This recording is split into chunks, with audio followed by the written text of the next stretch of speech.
প্রথম অধ্যায় অর্জুন বিষাদ যোগ 35তম শ্লোক।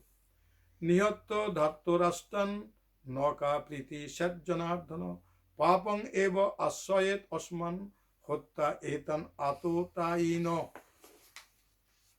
হে জনার্দন কৃষ্ণ, ধৃতরাষ্ট্রের পুত্রদের বধ করে আমাদের কি সুখ, কি আনন্দ হবে?